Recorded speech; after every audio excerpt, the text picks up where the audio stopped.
Well, good afternoon. My name is Bruce Noble. I'm a regional director for California Community Colleges in the energy construction utility sector. And we are co-hosting this webinar with our friends from ESCO Group.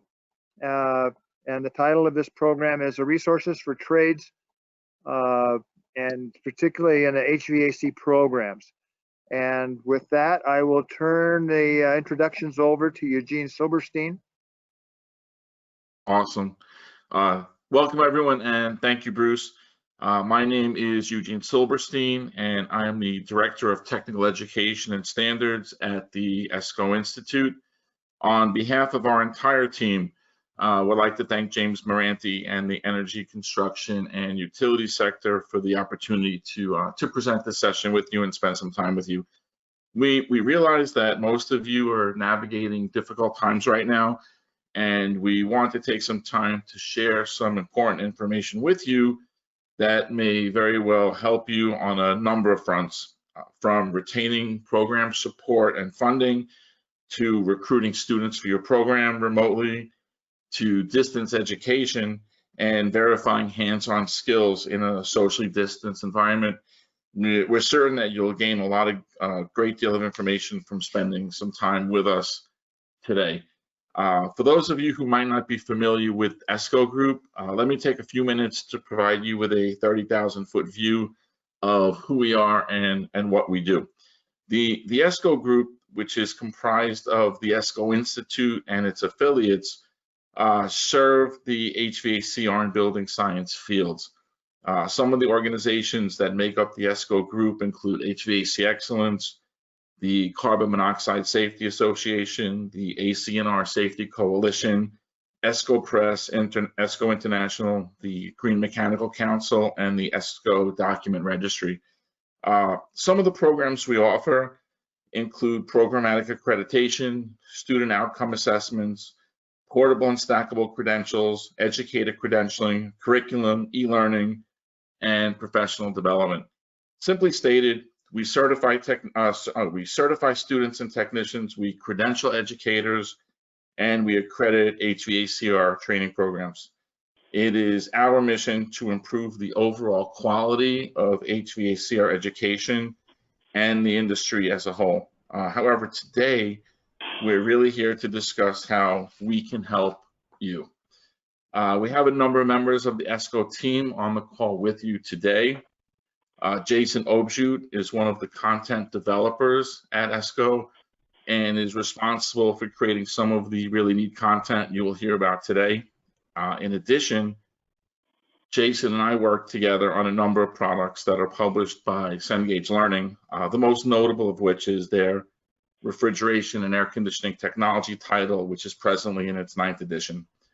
Also on the call today is Renee Tomlinson. Renee is the executive director of the ESCO Group, and she oversees the strategic planning efforts excuse me, and the day-to-day operations of the organization, which, as you can imagine, is a daunting task. And the funny thing is that Renee never stops working, and no matter how crazy things get, she never breaks a sweat. Such has been evidenced by the rough road we've all been traveling on over the past few months. You'll hear from both Renee and Jason a little bit later on, but I would like to take this opportunity to introduce you to Howard Weiss. Howard is the Executive Vice President of the ESCO Group, and together with Renee and our CEO, Jerry Weiss, they steer the ESCO ship. Howard brings a unique perspective to the organization, and he's responsible for many of the initiatives that are undertaken at ESCO. With that, I would like to turn the presentation over to Howard. Thank you, Eugene. Thank you, Bruce. Good afternoon, everyone. I appreciate the opportunity to speak with you today, and I hope the information we provide will be helpful to you. COVID-19 pandemic has impacted all sectors of the American economy, including state budgets. As state leaders analyze the data, there will be budget cuts in many areas, including, unfortunately, education. What we want to do is make certain that you're armed with some data necessary to help your school leaders understand the importance, the significance of the HVAC industry, prior to them to make any decisions that may adversely affect your program or its funding. In addition, we're hoping that you can use some of this information for recruiting new students to your program. The United States Department of Homeland Security has classified certain segments of the workforce as essential, including HVAC. Why? Most people walk in a grocery store and see only food. However, we all see more. We see a network of refrigeration equipment being used to safely store, transport, protect the American food distribution system. Many Americans today are working from home, holding their meetings, classes, or attending conferences online, yet they don't really understand what connects them. However, you do. You understand that it's data centers being cooled that allow for uninterrupted business conferencing on WebEx, Zoom, Google, your internet service, phone connectivity. Most people walk in a hospital. They see doctors and nurses. Once again, you see more. You see negative pressure rooms, which play an integral role in preventing the spread of infectious diseases. While you see these things, it's imperative we help others see them as well. This includes the administrators at your school, prospective students. The HVAC industry is substantially bigger than most people perceive, and it's essential to our well-being.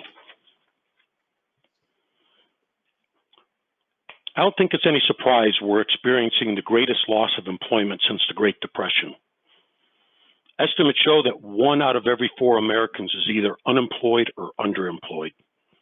Despite these horrific numbers, HVAC employers are struggling to find enough qualified people to fill a multitude of vacant positions. So we're in an industry that's both essential and in demand. I'm hoping that this information will give you some ideas in stating the case to your administrators. But you now also have this unique challenge of how do you recruit someone online over Zoom? Well, to begin with, we need to help prospective students understand that not all opportunities awaiting them, all success stories, they don't begin with a 4-year degree. Bureau of Labor Statistics estimates that 20% of all jobs require a 4-year degree or higher. That means 80% do not. However, 67% of all jobs are classified as needing post-secondary technical education. That includes the HVAC industry. As children, we're told to follow our dreams. However, children make lifelong choices blindly without any data to help them make these decisions intelligently. As a result, someone may wind up studying marine biology in Kansas, whereas I've checked there's no oceans. Students need to learn about the various occupations that are available to them by using facts, data. The Bureau of Labor Statistics provides this. They have a website, Bureau of Labor Statistics, is bls.bravo.lima.sierra.gov. It's a free resource, provides occupational handbooks on 700 different occupations, including the requirements to get in a field, job outlook, local data, salary ranges. If someone takes the time to look at the occupational handbook for HVAC, they're going to find one of the fastest growing industries in the United States, offering careers that are essential, in demand, cannot be exported, automated, and in many cases, these jobs pay just as much, as if not more, than many jobs that require a 4-year degree. I hope this will give you some ideas in speaking to your administration and recruitment. And with this, I'd like to turn it over to Jason Objute. Good afternoon, everyone. My name is Jason Objute. I'm going to take you through some of our e-learning things here today. If you're like most teachers, you found yourself one day face-to-face in a comfortable classroom environment, and then the next day in an upside-down world of disorder and confusion the next. At ESCO, we want to make certain that you're aware of some valuable resources that are available right now to help you teach remotely in an effort to keep your training moving forward. These resources are going to include webinars, PowerPoint presentations, online courses, and some remote testing options. If you visit escogroup.org and click the e-learning center link, you'll find button marked webinars. Here you'll find dozens of sessions on a wide range of topics. The webinars bring industry-leading authors and manufacturers directly to your students, delivering content specific to the curriculum that you offer.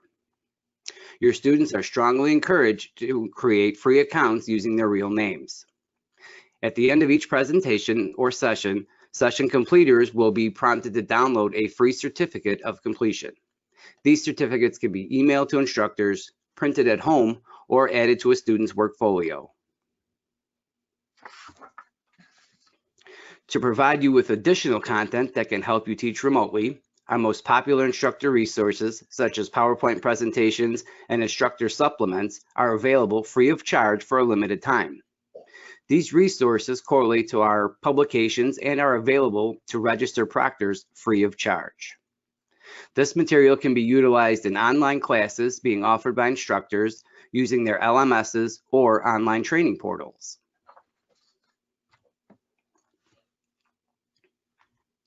If you visit escogroup.org and click the eLearning Center link, you'll be taken to the ESCO Learning Network, or ELN, where you'll have access to a plethora of training resources, including ebooks, training videos, our new Workbench series, free webinars, and immersive learning courses.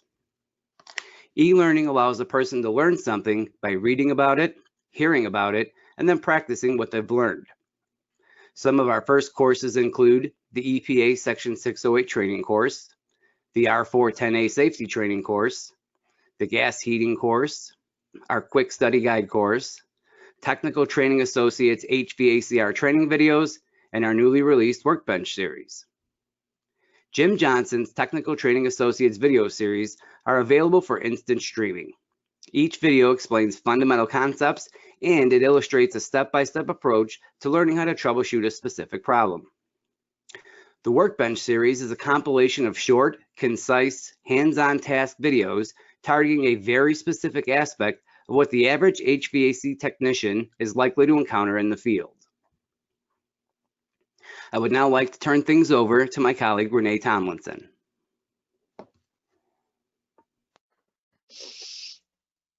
Thanks, Jason. Hi, everyone. This is Renee. I wanted to talk to you about some of the remote testing solutions. So in addition to having to change your programs on a dime, being in the classroom one day and teaching from home the next, obviously that means that the testing that needs to be done, you're not able to do face-to-face in the classroom with your students as well. And because of this, we've come up with some remote testing solutions. So we have options for providing students the closed book EPA Section 608 exam remotely. These options will allow your students with a computer or laptop containing a webcam and microphone to take closed book exams from home. The information that follows now is a compilation of ideas and concepts that will hopefully prove to be useful as we navigate these rough times. This material was originally presented at an American Technical Education Association event, or ATEA, that we recently conducted. And as this material was being put together, the initial goal was to stress strictly the hands-on portion of the training offered in schools, but the presentation took itself on a slightly divergent course, as it seems that had I done so, we would be providing more questions than answers. And I'm quite certain that most, if not all of you, are on the meeting today to get some answers, so we'll try and give you some. Having said that, we will provide some important background and foundational information on which the suggestions for evaluating our students' hands-on performance will be based. So in essence, we will discuss what many of us are dealing with right now, what we can do right now, and what can be done moving forward. It's important to mention there is no magic potion that's going to solve all of our problems. Each and every situation is different, so we need to have options, just as you have options when you walk into a restaurant. Not everyone in your group or family wants the country fried steak. One solution cannot and will not address the challenges of all of your students. Each student's situation is different, and as such, will have to be addressed differently. Once again, there is no magic potion. It is my hope that the information being presented will stimulate future and continued discussion about how we collectively can meet the many challenges that lie ahead. And by collectively, I mean between instructors, administrators, and everybody just putting their heads together. The challenges we face are undoubtedly going to vary from town to town, from school to school, from state to state. And it is likely that each teacher and each individual, each administrator that's on this call right now is going to be functioning or is functioning under slightly different sets of rules and guidelines in place regarding how they will be moving forward. We're facing the unknown, but collectively, again, we're facing the unknown together. Right now, we're planting seeds, and we really need to see what grows together. We're teachers. We can handle a lot of things. Through our years in the classroom, we've handled a great deal. Right now, we have to concentrate on keeping our training moving forward. We have to keep our students active. We have to keep our students in the program. We have to keep them engaged in the learning process. Very important issue is we have to maintain the reputation of the schools we represent. We may have to modify, alter, reorganize, tweak, refine, however you want to define it. But we cannot under any circumstances compromise quality. The quality of students who complete our programs 6 months from now must, and I repeat, must be of the same caliber of those who graduated from our programs 6 months ago. Yes, we're facing challenges, but we also have to keep in mind that our students are facing unique challenges as well. And this is an all hands on deck effort, and we all need to work together. But on the flip side, challenges are not always bad. In fact, a great deal of good comes out of challenging situations. When faced with challenges, we find new ways to do things. We become leaner and meaner. We dig down deep, we rethink old thinking, but productive changes only come when we are active participants in the process. As we were putting this together, I kind of started remembering how I myself learned how to swim. The way I learned how to swim, I was pushed in the deep end of the pool, and I had two choices. It was give up or try and get to the end of the pool. And yeah, one choice was really, really bad, and one choice wasn't that bad. But after the fact, as you look back, you're like, well, hold it. You know what? The water is not as bad as I thought. The fear is always worse than the actual situation. Wow, you know what? The water's pretty cool. This is kind of cool. How come I didn't do this sooner? And there are many similarities between learning to swim and learning to deliver content remotely. A lot of us, as we're going to see in a little bit, were and are very reluctant to move toward online. And those that are moving are seeing, hey, you know what? It's not as bad as it was. And the push for online learning is definitely not a new concept. Online learning is very popular in many areas, although not nearly as popular in career and technical education. The truth is that most people don't like change and are more likely to embrace the teaching methods that they themselves were taught with. So older teachers, no offense, as I am one, we're more likely to resist online teaching, while younger teachers are more likely to embrace it. Of course, I am definitely not stereotyping, but the mentality that things that worked in the past will continue to work in the future is embraced by many, many people. Well, the fact is that schools and classrooms in every sense have evolved. The tools that are used in the classroom have changed. The mentality and expectations of our students have changed. Students are more receptive to learning when the instruction is delivered in a manner that is in line with the way they function. Your students are using their iPhones every day. instruction should incorporate iPhones. It used to be, oh, you're in class, put your phone away. Now it's, you're in class, take your phone out and open up your psychrometrics app. So things have definitely changed, and we need to move with those times. There are many instructors that say, yeah, I am moving. I'm on the track. I'm on the track to deliver online training. Well, you can be on the track, but you really have to be moving along that track to avoid getting run over.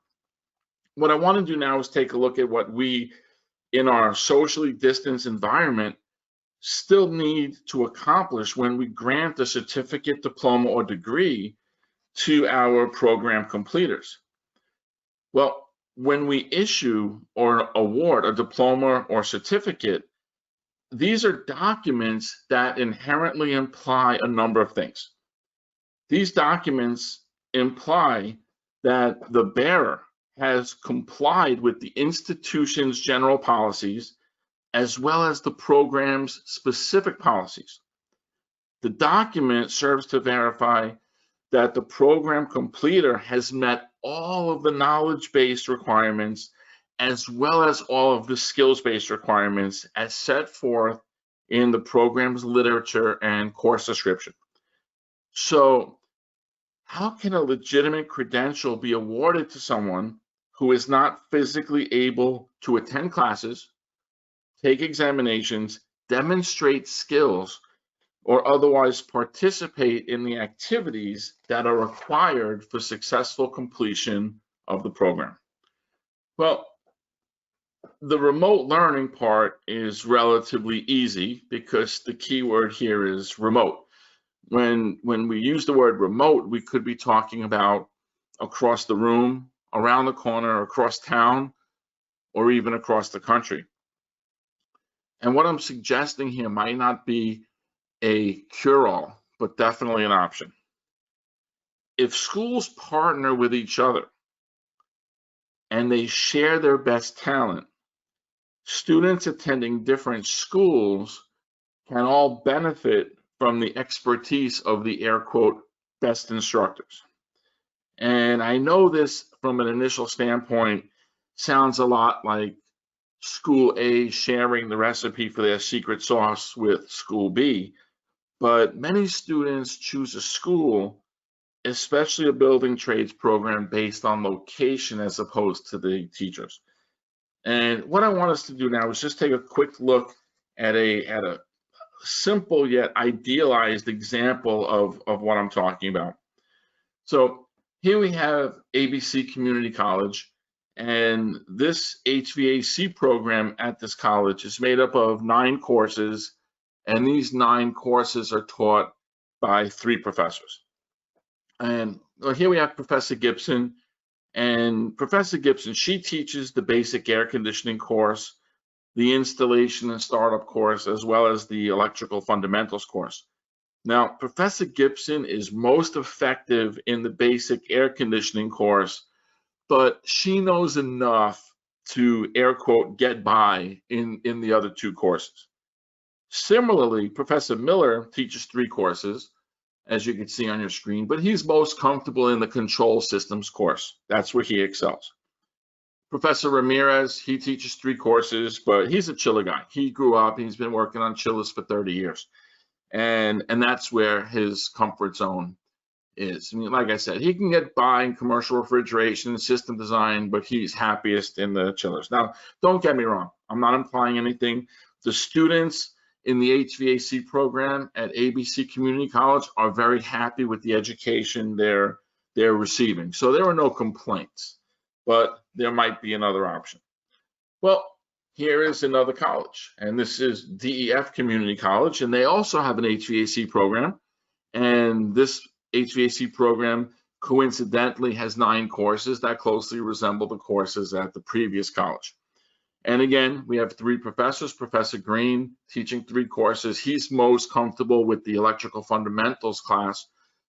Professor Jackson is also teaching 3 courses, but Professor Jackson, he's a heating systems guy. So he's that's his comfort zone. And Professor Cameron is a system designer. So this is where they're most comfortable with. Well, let's throw one more school, and this is college, GHI Community College. And once again, 3 professors. They have 9 courses, eerily similar to the other 2 colleges. And here we have Professor Smith. Boom, he's an installation and startup guy. Professor Evans, he is a diagnostics person. And Professor Klein excels in commercial refrigeration. So here we have 9 professors, each of whom specialize in one particular area. So in an ideal world, Professor Smith, who specializes in installation and startup, could theoretically teach an online course for the students in all 3 programs. And the same could definitely hold true for each of the other professors. So here we have, with each professor teaching his or her specialty, the students at all 3 schools are getting trained by the best. Of course, this is a perfect situation, and there are a lot of logistical issues that would need to be worked out. But this type of setup is not an all or nothing endeavor. There are some good schools that have implemented a portion of this strategy, and word on the street is that things are going really, really well so far. Let's shift gears and take a look at the normal progression as students make their way through an HVACR training program. Typically, students start with their basic courses and progress through the program until they finally reach the end where they enter the workforce. Definitely no rocket science here. Each of the courses is made up of a theory component and a practical component that involves hands-on practice and skills. The practical component of most courses is commonly completed in-house. The exception to this might be the last 1 or 2 courses in the program where students participate in an internship type experience. In the new environment we find ourselves, we can utilize these existing relationships to help fill the gaps in the hands-on training that our students get. Well, most HVACR service contractors, as Howard mentioned earlier, having been deemed essential workers, are still conducting business, although not quite as usual. With contractors, as employers of your graduates, having these individuals, these contractors on your program advisory boards clarifies the fact that you've already established strong relationships in the workforce. There are also companies that you probably already have relationships with that are participating in your program's existing internship activities. So it's an easy step to reach out to these partners and ask that their internships be extended from 40 or 60 hours to 100 or even 200 hours. And this creates a win-win-win situation. The students are getting hands-on experience they need. The contractor is getting free labor, extended interview times, and the institution is able to issue reliable credentials to its program completers. In this type of situation, the students would be performing more hands-on work. So if you look at the left where we have theory and practical, it's kind of a 50-50 mix. But on the right-hand side, the theory would be somewhat reduced, whereas the practical experience would be greatly increased. So as we're aware, the work that students do while they're interning varies greatly. And that varies from student to student, from company to company, from organization to organization to school, and from school to school. So the question becomes, how do I know that my students did what I need them to do? And let's take a look at how we can answer that question. In preparation for the extended internship, the instructor could prepare a list of skills that the students must complete while interning. And this list might be called a skills verification form, which is, if you read Hebrew from right to left, it's a form that verifies skills. As a task or skill is successfully demonstrated, the supervisor from the company can sign off on that particular task. And once this sheet has been completed, it can be submitted back to the instructor where it is filed and kept as part of the student's permanent record. The importance of the previous scenario is that the completed form is included in the student's record. This provides documentation that the student, under the direct supervision of an industry professional, has performed the listed tasks.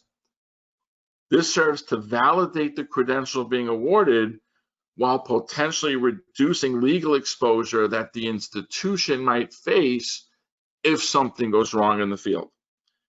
Awarding a credential to an individual who completes a program without verifying hands-on skills is a dangerous undertaking. Would you want your blood drawn by a phlebotomist who only learned how to draw blood by watching a YouTube video? Hopefully the answer is no.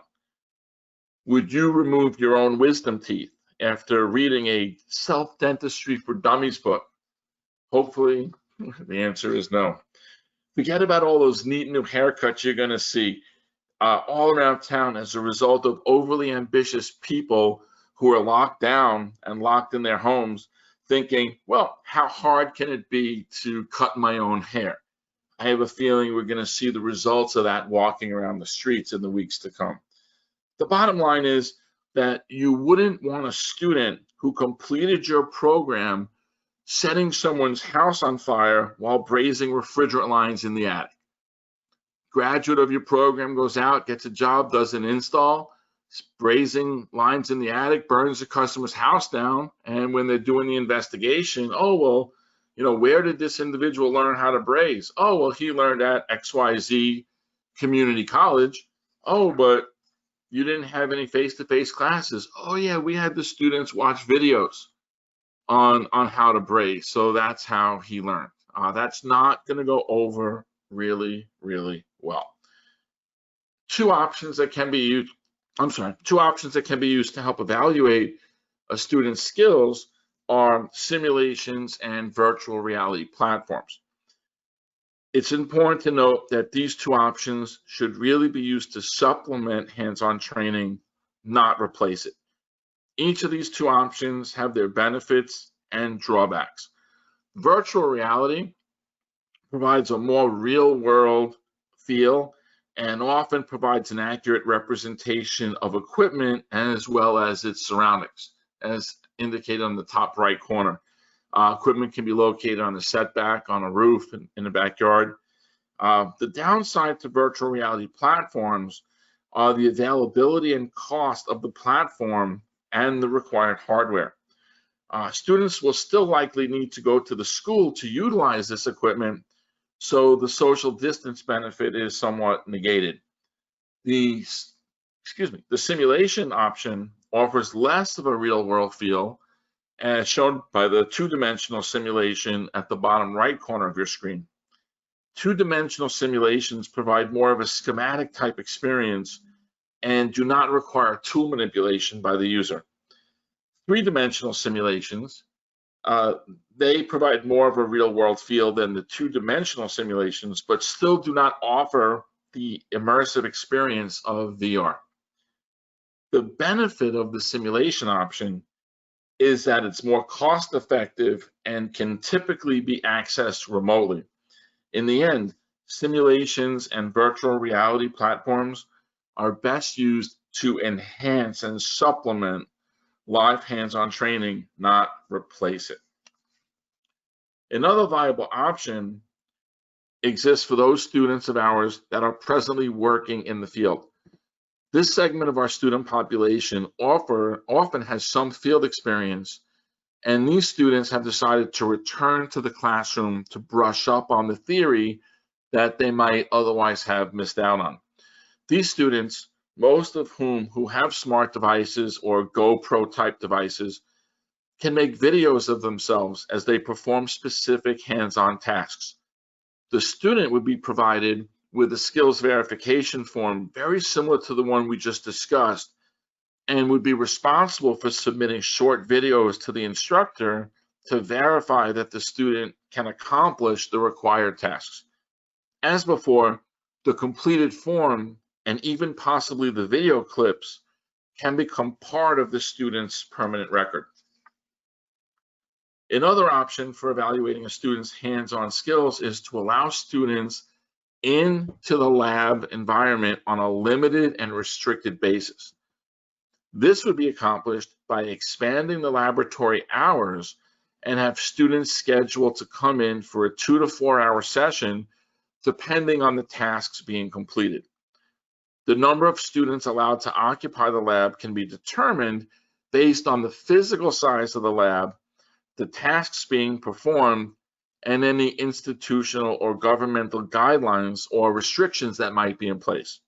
Mind you, these restrictions will probably be very, very dynamic and change on a daily, possibly weekly basis.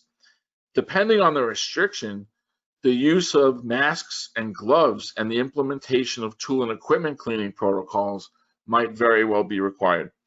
Of course, this option would require that the instructor be in the training facility for an extended period of time. However, if used in conjunction with the talent sharing option that we discussed earlier, the reduction in lecturing hours can be offset by the increased face-to-face lab time. It's important that every effort be made to ensure that a safe, clean environment is maintained at all times. Implementing safety and cleaning practices should align with the guidelines set forth by the institution as well as the Centers for Disease Control, or CDC. Zoning a lab, which we'll discuss in a little bit, there must be access to fire extinguishers, first aid kits, eye wash stations, and other pieces of first aid and safety equipment. Students should be required to wear masks and gloves at all times while on school property or as appropriate. If group tools are to be used, they should be used on a rotating basis, and they should be cleaned thoroughly after each use. If at all possible, each student should have their own set of hand tools. For programs that provide their students with toolkits, arrangements should be made for students to receive their kits in a timely manner, so each student has their own dedicated set of tools to work with. As with group tools, equipment should be cleaned thoroughly after each use, and if possible, there should be a significant time gap between uses. Of course, social distancing should be enforced, and group breaks should be strongly discouraged. There are times where our labs aren't as big as we would like, and to social distance, that's going to greatly reduce the number of students that can occupy them. So if the existing lab space is not adequate, it may be possible to locate workbenches, equipment, and tools in a cordoned off portion of the parking lot adjacent to the HVACR instructional area. As you can see on the top left of this diagram, a number of parking spaces have been cordoned off, and there are workbenches in alternating parking spots.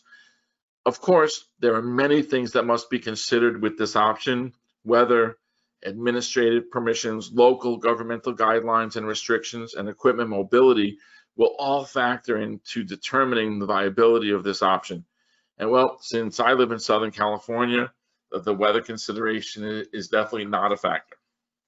Well, here's what a typical HVACR lab might look like. Notice that equipment is strategically placed to encourage student interaction and cooperative learning scenarios. Air handlers are located above workbenches, while condensing units are remotely positioned to replicate real-life scenarios. Although ideal, the interaction of students does not bode well for most programs at this time. Without having to reposition and reconfigure the lab, as this can be a costly and time-consuming endeavor, there are options. By zoning the laboratory, a student can be assigned to a specific location or zone and would be required to stay in that zone. Notice that there is a common walkway set up in this figure, so the instructor can move from one zone to another without having to pass through or otherwise enter any other zone. Students can, one at a time, of course, enter the common walkway to use the restroom or get a tool. This configuration is a viable option as long as social distancing is encouraged and enforced, and once again, as you know, and group breaks are not permitted. So for example, a student working in zone 1, which is at the top right corner of your screen, that student can work on a walk-in box or a separate split type refrigeration system. In zone 2, a student can work on a reach-in refrigeration unit or possibly do some bench work. In zones 3 and 4, students can work on split type air conditioning systems. In zone 5, at the bottom, students can work on a wheeled trainer.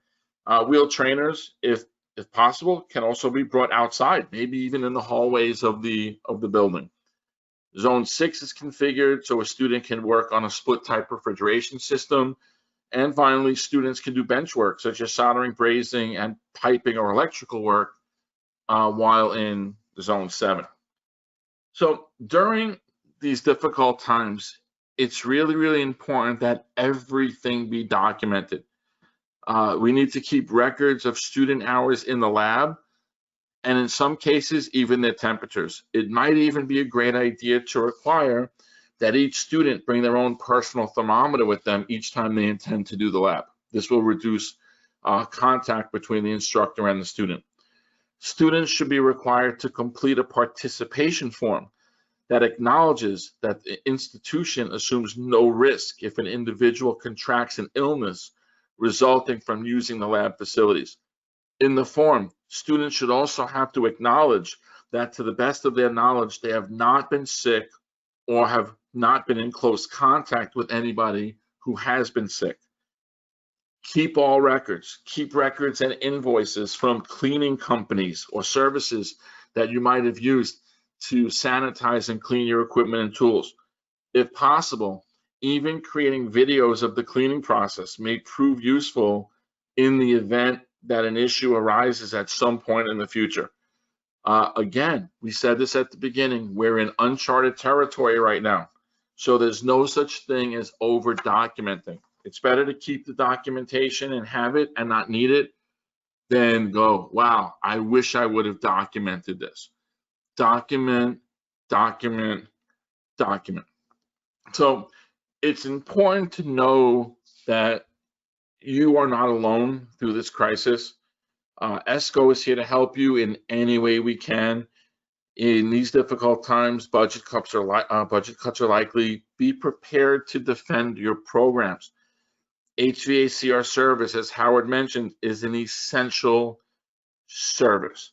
This is a golden opportunity to recruit new students into our programs.